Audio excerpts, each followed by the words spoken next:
بیت المقدس اس وقت عالم اسلام کا ایک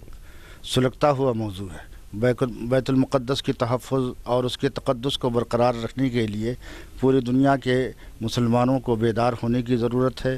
ایران کے اندر جب اسلامی انقلاب آیا تھا تو امام خمینی نے برملا اس بات کا اعلان کیا تھا کہ اس اسلامی انقلاب کا مقصد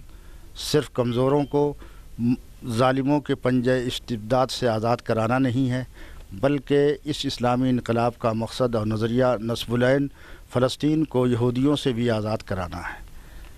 تو امام خمینی کے جو افکار و خیالات تھے، جو نظریات تھے، ان نظریات کے تناظر میں آج کا یہ بیت المقدس کانفرنس ایک طرح سے امام خمینی کی خدمت میں ایک خراج عقیدت بھی ہے۔ آج کے اس بیت المقدس کانفرنس میں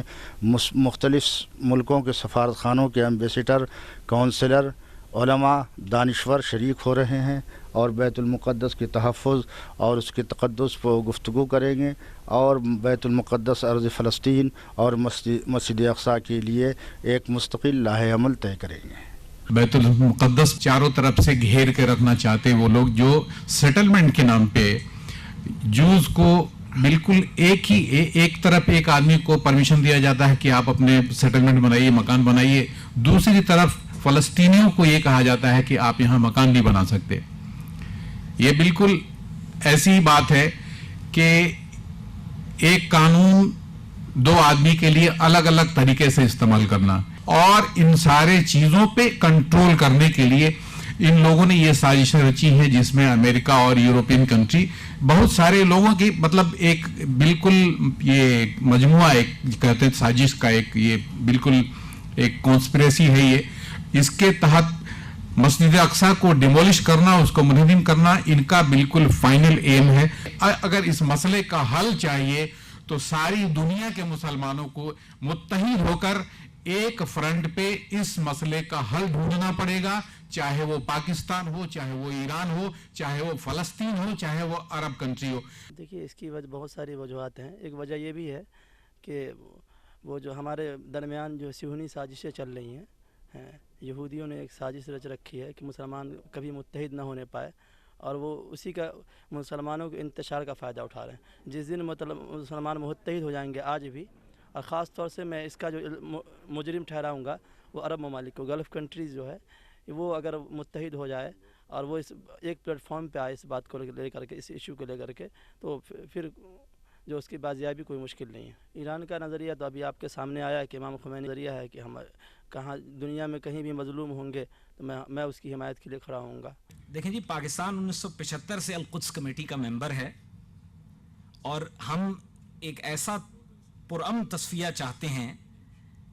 کہ جس سے ایک آزاد فلسطینی ریاست کا قیام وجود میں آئے اور القدس الشریف اس کا دارالخلافہ ہو۔ اور ہم نے محسوس کیا کہ 2014 جو ہے ایک بہت اہم سال ہے فلسطینی ریاست کے بننے کے سلسلے میں۔ 16 جنوری کو اسی سال اقوام متحدہ نے بین الاقوامی سال کے طور پہ اسے فلسطینی عوام کے ساتھ یکجہتی کا سال قرار دیا گیا جی۔ اور ہم جو اسرائیلی مظالم ہیں ان کی شدت سے مذمت کرتے ہیں اور خاص طور پہ جو نئی بستیاں وہ تعمیر کر رہے ہیں اس کی سختی سے مخالفت کرتے ہیں۔ میں تو یہ کہتا ہوں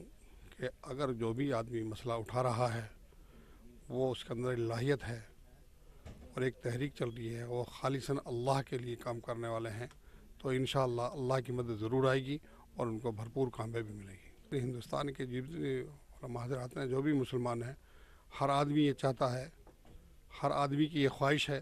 کہ بیت المقدس آزاد ہو۔ یہ عہد حاضر کا بڑا المیہ ہے کہ مسلمانوں کے قبلہ اول مسجد اقصیٰ پر اسلام دشمن ملک اسرائیل اور دنیا کی ناپاک ترین قوم یہودیوں کا قبضہ ہے۔ 1948 میں جب سے قلب فلسطین میں یہودیوں کے وجود کو امریکہ اور یورپ سمیت عالمی برادری نے تسلیم کیا ہے، اسرائیلی حکومت برابر اپنے توسیع پسندانہ عزائم میں حقیقت کا رنگ بھر رہی ہے۔ وہاں کے اصلی باشندے